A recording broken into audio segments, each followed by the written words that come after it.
जय हिंद बच्चों, इस समय आप लोग महामना इंस्टीट्यूट के यूट्यूब चैनल से जुड़े हुए हैं और इस चैनल में मैं आप सबका स्वागत करता हूं। आज हम लोग class 12 mathematics Hindi medium NCERT book के 6 चैप्टर अवकलज के अनुप्रयोग यानी एप्लीकेशन ऑफ डेरिवेटिव्स के प्रश्नावली 6.5 के क्वेश्चन नंबर 23 को देखने जा रहे हैं। अब देखिएगा, ये क्वेश्चन इंपॉर्टेंट क्वेश्चन है, इसको अच्छी तरह से आप तैयार कीजिएगा। और वैसे आप समझ लीजिए कि 23, 24, 25, 26 ये चारों इंपॉर्टेंट क्वेश्चन है, पूछे जाते हैं, इनके पूछने का चांस रहता है। अब देखिए क्या है, सिद्ध कीजिए कैपिटल आर त्रिज्या का गोला। देखिए, जो चीज दिया होता है वो कांस्टेंट होता है, हमेशा ये माइंड में रखे रहिएगा।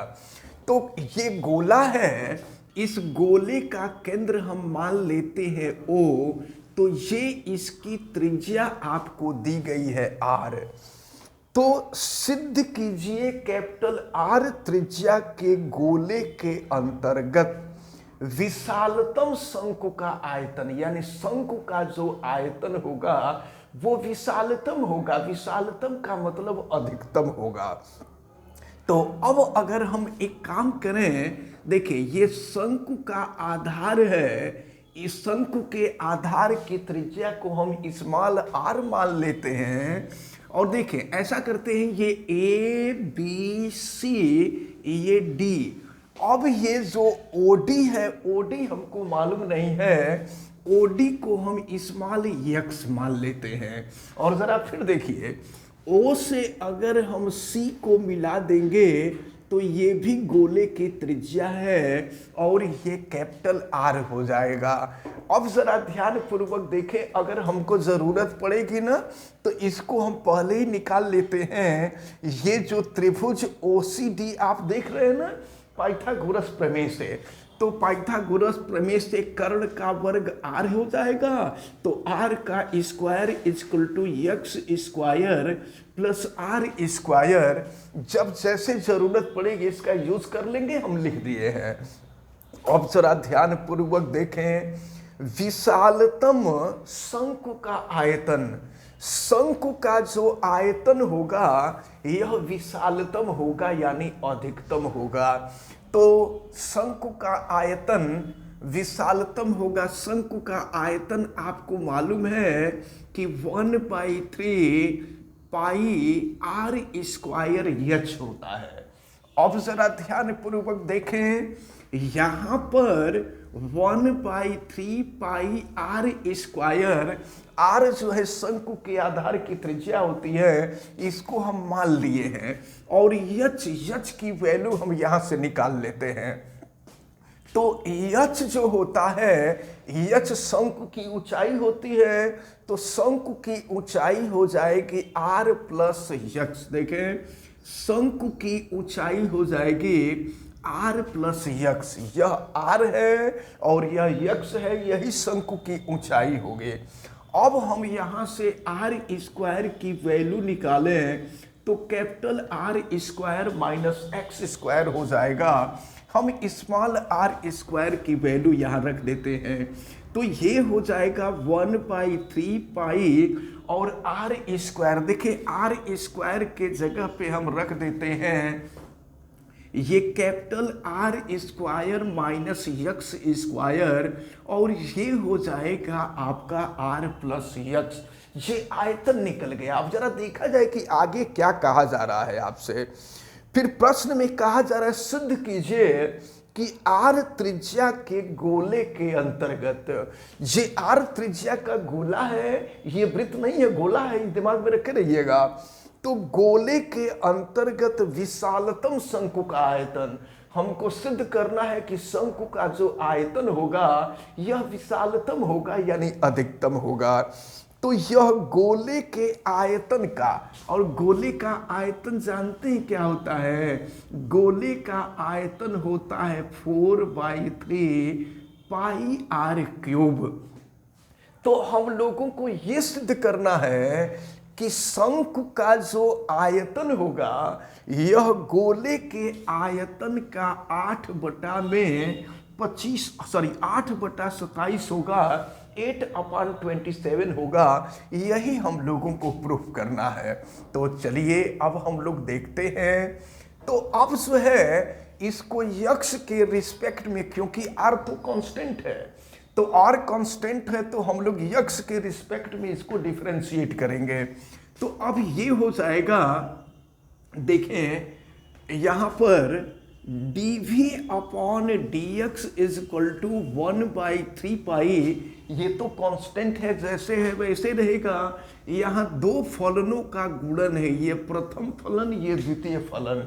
तो अब हो जाएगा प्रथम फलन इंटू दूसरे का अवकलन, तो r का 0 हो जाएगा, x का अवकलन 1 हो जाएगा, और प्लस हो जाएगा दूसरा फलन ये r प्लस x, और फिर पहले का अवकलन करेंगे तो r स्क्वायर का 0 हो जाएगा और बचा माइनस एक्स स्क्वायर, तो माइनस कर देंगे यहाँ और ये हो जाएगा आपका 2x।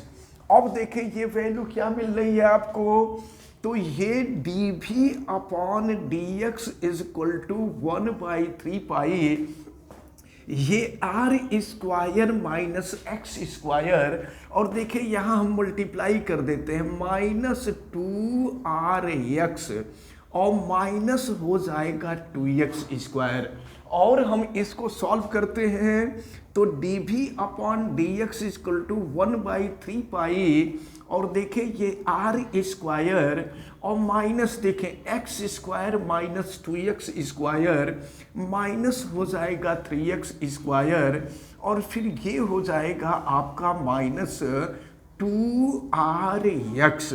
अब हमको x की वैल्यू ज्ञात करनी है, तो x की वैल्यू ज्ञात करने के लिए dv/dx को 0 के इक्वल करेंगे। dv/dx इज इक्वल टू 0, तो देखिए जब 0 कर देंगे तो 1/3 और ये आर स्क्वायर माइनस 3x स्क्वायर minus 2rx is equal to 0 हो जाएगा। अब 1/3 को इक्वल के अपोजिट साइड में कर देंगे 0 हो जाएगा। अब देखिए अब हम इसको थोड़ा सा बदले हुए रूप में लिख रहे हैं, क्योंकि हमको x की वैल्यू निकालनी है और x के रूप में इसको हम द्विघात समीकरण के रूप में लिखेंगे। तो देखिए -3x स्क्वायर पहले लिख रहे हैं, फिर -2rx लिख रहे हैं और प्लस हो जाएगा ये आर स्क्वायर और ये इज इक्वल टू हो जाएगा 0। अब हम यहाँ माइनस से अगर मल्टीप्लाई कर देते हैं तो ये हो जाएगा आपका 3x स्क्वायर प्लस हो जाएगा 2rx minus r square is equal to 0। अब हमको इसका फैक्टर करना होगा। फैक्टर करने के लिए देखिए एक्स स्क्वायर का कोफिशिएंट 3 है, 3 का आर स्क्वायर में हम मल्टीप्लाई करेंगे तो 3r स्क्वायर हो जाएगा। अब 3r स्क्वायर को ऐसा फैक्टर करें कि माइनस करने पर 2r आ जाए, तो 3r इंटू आर कर देंगे तो 3r माइनस आर करेंगे 2r हो जाएगा। तो फिर ये हो गया 3x स्क्वायर और प्लस 2r के जगह 3r माइनस आर कर दें और ये x और ये हो जाएगा minus r square is equal to 0। अब ये हो गया 3x स्क्वायर प्लस हो गया 3rx और माइनस हो जाएगा rx minus r square is equal to 0 हो जाएगा। अब चलिए इसमें से हम कॉमन ले लेते हैं, तो 3x हम कॉमन लेते हैं, तो 3x कॉमन ले लेंगे तो ये हो जाएगा x प्लस आर, और यहाँ देखें हम माइनस आर कॉमन ले लेते हैं तो ये भी x plus r equal to 0 हो जाएगा। अब देखें दोनों में से कॉमन मिला x प्लस आर और दूसरा जो बचेगा ये होगा 3x minus r is equal to 0। अब दोनों को बारी बारी से हम 0 के इक्वल करते हैं, तो x plus r equal to 0 करेंगे तो x equal to minus r हो जाएगा। तो x की वैल्यू ये x की वैल्यू माइनस आर हो जाए, त्रिज्या का नेगेटिव हो जाए, ऐसा संभव नहीं है। तो यह मान जो होगा यह अमान्य होगा, यहाँ लिख देंगे अमान्य। आर x की वैल्यू त्रिज्या के रूप में ऋणात्मक नहीं होगी। अब दूसरी जो वैल्यू बच रही है 3x minus are is equal to 0, तो 3x is equal to r, x की वैल्यू हम निकालेंगे तो ये r/3 हो जाएगा। चलिए अब हमको x की वैल्यू ज्ञात हो गई। अब आपको दिखाना है कि जो आयतन है, आयतन विशालतम है। विशालतम का मतलब उच्चिष्ट है। तो अब इसके लिए हम एक बार और इसको डिफरेंशिएट करेंगे। चलिए, तो अब हम यहाँ पर d2v अपॉन dx स्क्वायर करते हैं और चले देखते हैं फिर क्या होगा। तो ये है आपका 1/3 पाई और आर स्क्वायर कॉन्स्टेंट है, कांस्टेंट का अवकलन 0 हो जाएगा और फिर माइनस ये है 3x स्क्वायर, तो x स्क्वायर का 2x हो जाएगा, तो ये हो जाएगा आपका -6x और माइनस यहाँ देखिए x का 1 हो जाएगा, तो ये हो जाएगा आपका 2r। हम इसमें से चाहते तो माइनस कॉमन भी ले सकते हैं, यहाँ माइनस अगर बाहर कर दें तो ये प्लस हो जाएगा। अब हम यहाँ पर x की वैल्यू रख देते हैं, x की वैल्यू r/3 है। तो अब देखिए ये हो जाएगा d2v upon dx square is equal to -1/3 pi 6 और x की जो वैल्यू है ये r/3 है और प्लस हो गया 2r। देखिए 3 से कट होगा 2, तो 2r प्लस 2r 4r हो जाएगा। तो d2v upon dx square is equal to -1/3 pi और 2r इंटू 2r 4r हो जाएगा, तो ये 4r हो जाएगा। ये वैल्यू देख रहे हैं कि निगेटिव है, तो वैल्यू निगेटिव है, इसका मतलब ये हुआ कि इस गोले के अंदर कैपिटल R त्रिज्या वाले गोले के अंदर ये जो शंकु बना है, इस शंकु का आयतन विशालतम होगा, क्योंकि यह निगेटिव है तो उचिष्ट होगा, विशालतम होगा। अब फिर आपसे क्या कहा जा रहा है, अब गोले का आयतन आपसे कहा जा रहा है कि शंकु का जो आयतन है, तो अब शंकु का आयतन हम लोग निकालें, तो शंकु का जो आयतन है वो तो यही है। अब हम यहाँ पर x की वैल्यू रख देंगे तो शंकु का आयतन निकल जाएगा। देखिए एक चीज तो क्लियर हो गया कि आयतन विशालतम है, इसको हम यहाँ से इरेज कर देते हैं। अब शंकु का आयतन हम लोग ज्ञात करें, तो देखिए शंकु का आयतन हम जो है यहाँ से ज्ञात करते हैं। शंकु का आयतन, शंकु यानी कोण होता है, शंकु के आयतन, शंकु को कोण कहते हैं, तो VC लिख दे रहे हैं, वॉल्यूम ऑफ कोण। तो ये हो जाएगा आपका 1/3 पाई और फिर देखें कैपिटल R का स्क्वायर और माइनस x का स्क्वायर, तो x की वैल्यू r/3 है, तो r/3 का स्क्वायर करेंगे तो r²/9 हो जाएगा। और इसके बाद है ये आपका r प्लस x, तो r और x की जो वैल्यू है ये r/3 है। तो चलिए इसको हम सॉल्व कर लेते हैं। तो VC इज इक्वल टू हो गया 1/3 पाई और इसको अगर हम सॉल्व करते हैं देखें तो 9r² माइनस r², ये हो जाएगा 8r², तो 8r² अपॉन 9 हो जाएगा। और फिर यहाँ देखें ये 3r प्लस r, ये हो जाएगा 4r/3।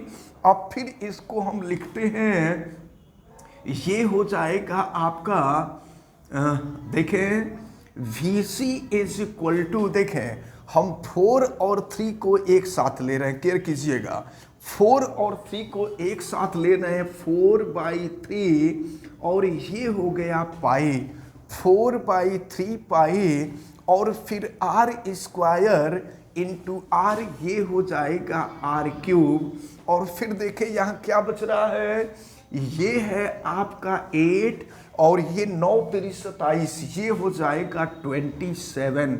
अब अगले स्टेप में हम आते हैं, तो ये हो जाएगा VC इज इक्वल टू ये 8/27 पहले करते हैं और ये 4π3πr³ ये गोले का आयतन होता है, स्फीयर का आयतन होता है।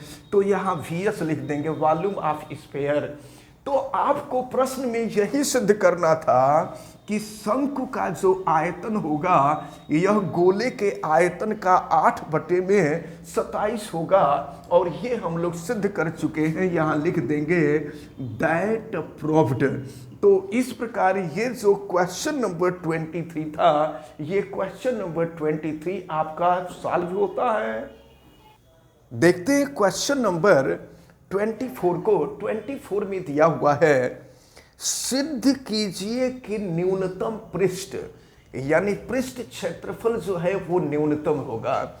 न्यूनतम पृष्ठ का दिए आयतन दिया है, दिए आयतन के लंब वृत्तीय शंकु की ऊंचाई। तो लंब वृत्तीय शंकु की ऊंचाई h है, तो यह ऊंचाई आधार की त्रिज्या हम r माने हैं, इसका √2 गुनी होगी। ये हम लोगों को सिद्ध करना है। तो चलिए, तो शंकु का जो आयतन है, शंकु का आयतन दिया हुआ है, दिए आयतन, शंकु का आयतन दिया है। तो शंकु का जो आयतन होता है 1/3πr² होता है, ये आपको मालूम है। अब जरा ध्यान पूर्वक देखें, यहाँ भी जरूरत पड़ेगी पाइथागोरस थ्योरम की। तो हम वैल्यू निकाल लेते हैं, L² = H² + R²। जहाँ जैसे जरूरत पड़ेगी वैसे हम लोग इसका यूज करेंगे। तो अब जो है देखें, यहाँ से H² की वैल्यू अगर हम निकाल लें तो H² नहीं बल्कि L की ही वैल्यू निकाल लें, L की जरूरत पड़ेगी। L की वैल्यू अगर हम निकाल लें तो √, हो जाएगा H² + R²। अब जरा ध्यान पूर्वक देखें, तो ये जो शंकु का आयतन है, ये आयतन दिया हुआ है। चलिए हम ऐसा करते हैं, यहां से H की वैल्यू निकाल लेते हैं। अगर यहां से H की वैल्यू हम निकालें तो देखिए क्या हो जाएगा, 3V हो जाएगा πr²। H की वैल्यू निकल गई। अब देखिए क्या कह रहा है प्रश्न में कि शंकु का जो पृष्ठ क्षेत्रफल है, तो शंकु के पृष्ठ क्षेत्रफल यानी सरफेस एरिया, जो पृष्ठ क्षेत्रफल है, तो पृष्ठ क्षेत्रफल न्यूनतम है, ये हमको दिखाना है। तो S = हो जाएगा πrl। अब चलिए हम रखते हैं वैल्यू। तो S = पाई और हम R यहाँ रहने दे रहे हैं, L की वैल्यू रख देते हैं। तो L की वैल्यू आप देख रहे हैं, ये √H² + R² हो जाएगा। अब देखिए रूट के रूप में होना ठीक नहीं है, तो रूट को हमको हटाना पड़ेगा। तो रूट हटाने के लिए हम दोनों साइड का स्क्वायर कर देते हैं। तो अगर दोनों साइड का स्क्वायर कर देंगे तो S² = π² और ये हो जाएगा R², ये H² + R² हो जाएगा। अब देखें, हम एक काम करते हैं, S² के जगह पे कुछ मान लेते हैं, S² के जगह पे P मान लेते हैं, कुछ भी मान सकते हैं। तो अगर P का मान अगर निम्नतम होगा तो P का मान निम्नतम होने का मतलब S² का मान निम्नतम होगा, और अगर S² का मान निम्नतम होगा तो S भी निम्नतम हो जाएगा। यानी ये जो शंकु है, शंकु का जो पृष्ठ क्षेत्रफल होगा ये निम्नतम हो जाएगा। ये हम लोगों को सिद्ध करना है। तो चलिए अब यहाँ से H² की वैल्यू यहाँ रखी जाए। अब S² के जगह पे हम P कर दे रहे हैं, पाई स्क्वायर आर स्क्वायर और एच स्क्वायर कर दें तो ये 9 v² अपान पाई स्क्वायर और ये हो जाएगा r⁴ और प्लस ये है आपका आर स्क्वायर। अब देखें हम पाई स्क्वायर आर स्क्वायर का अंदर हम मल्टीप्लिकेशन कर देते हैं, तो फिर मल्टीप्लिकेशन करने के बाद वैल्यू क्या मिलती है, P इज इक्वल टू देखिए pi square r square 9v² upon pi square r⁴ और प्लस हो जाएगा पाई स्क्वायर r⁴ हो जाएगा। अब देखिए पाई स्क्वायर से पाई स्क्वायर कैंसिल हो गया और आर स्क्वायर से यहाँ 4 कैंसिल होगा तो स्क्वायर हो जाएगा। इस प्रकार P इज इक्वल टू यहाँ बच रहा है 9v² अपान हो गया आर स्क्वायर और प्लस हो जाएगा पाई स्क्वायर r⁴। अब अगर सॉल्व करना है तो आर स्क्वायर को हम ऊपर भी ले जाके लिख सकते हैं, तो ये हो जाएगा P is equal to 9v² और r⁻² हो जाएगा और प्लस ये हो जाएगा आपका पाई स्क्वायर और r⁴ हो गया। अब चलिए इसको हम r के रिस्पेक्ट में डिफरेंशिएट करेंगे, तो r के रिस्पेक्ट में डिफरेंशिएट करें तो ये हो जाएगा dp/dr is equal to v² constant है, तो ये हो जाएगा 9v²। अब r⁻⁻1 है तो इसका अगर हम डिफरेंशिएशन करें तो -2 और ये हो जाएगा r⁻³ यानी नीचे आएगा तो ये हो जाएगा r³ और प्लस हो जाएगा आपका पाई स्क्वायर और फिर r⁴ का हम अवकलन करें तो ये हो जाएगा आपका 4r³। चलिए सॉल्व करते हैं इसको, फिर ये हो जाएगा आपका dp/dr इज इक्वल टू ये हो जाएगा -18 और ये हो गया v² अपान r³ और प्लस हो जाएगा 4 और ये हो गया पाई स्क्वायर और फिर ये हो जाएगा r³। अब हमको r की वैल्यू ज्ञात करनी है, तो r की वैल्यू ज्ञात करने के लिए हम dp/dr को 0 के इक्वल करेंगे, तो जब 0 के इक्वल करेंगे तो फिर देखें ये -18v² अपान r³ और प्लस हो जाएगा 4 pi square r³ is equal to 0 और फिर इसको हम सॉल्व करते हैं तो 18v² upon r³ is equal to हो जाएगा 4 पाई स्क्वायर r³ हो जाएगा। चलिए यहाँ से v की ही वैल्यू निकाल लेते हैं, तो अब ये हो जाएगा आपका v² इज इक्वल टू यहाँ अगर हम मल्टीप्लाई कर दें तो ये 4 और नीचे हो जाएगा 18, v² की वैल्यू निकाल रहे हैं तो 4/18 इंटू हो जाएगा पाई स्क्वायर और r⁻6 हो जाएगा।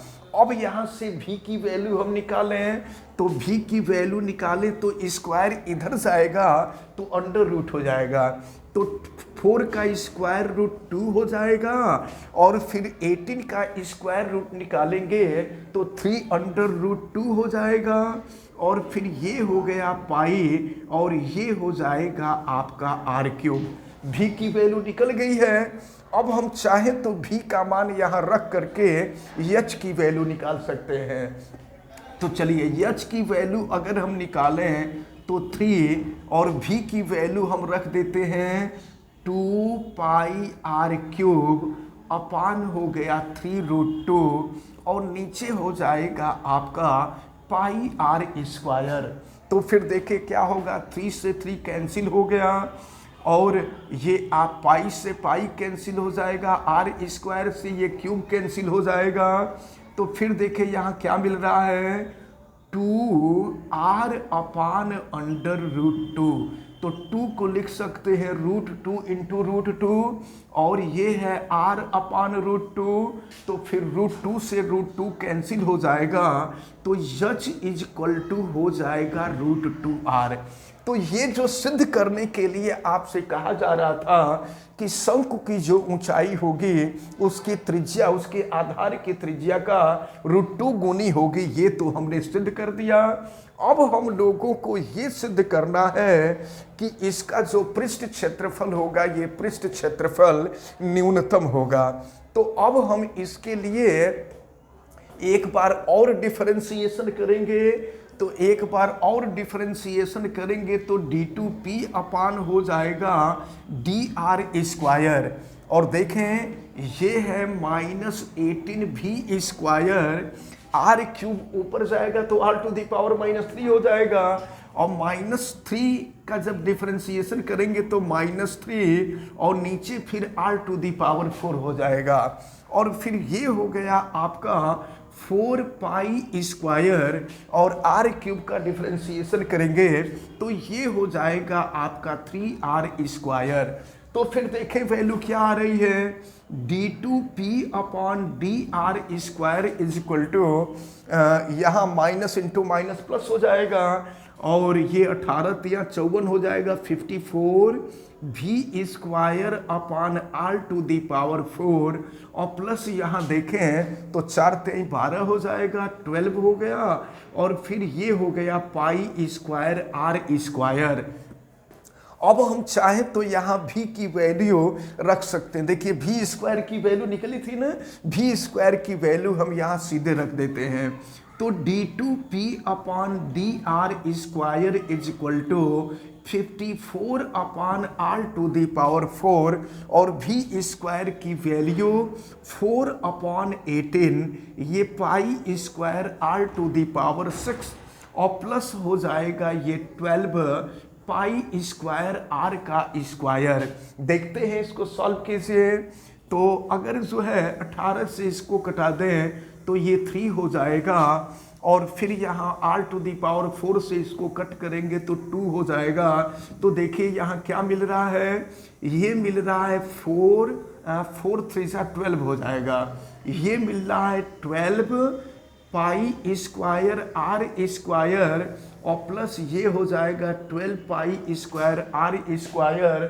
जब दोनों को ऐड कर देंगे तो ये हो जाएगा 24 π²r²।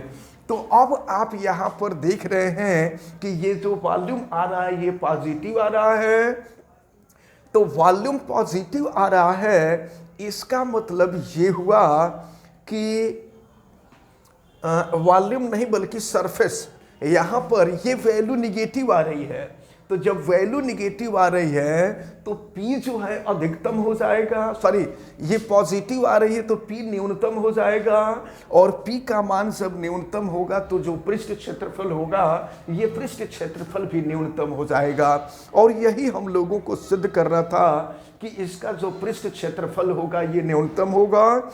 तो इस प्रकार क्वेश्चन नंबर 23 और 24 कंप्लीट होते हैं, और हमें उम्मीद है कि ये दोनों क्वेश्चन आपको बहुत अच्छी तरह से समझ में आए होंगे। आप बिल्कुल अच्छी तरह से इसको तैयार कीजिएगा, और आप वीडियो को लाइक ज़रूर कीजिएगा। चैनल पे नए हैं तो चैनल को सब्सक्राइब भी कर लीजिए, बेल आइकन को भी प्रेस करें, और अगर किसी प्रकार की कोई दिक्कत समझ में आती है तो आप हमें कमेंट करके बतावें, और वीडियो को मैक्सिमम स्टूडेंट तक शेयर करें। आप सभी लोगों का बहुत बहुत धन्यवाद। जय हिंद।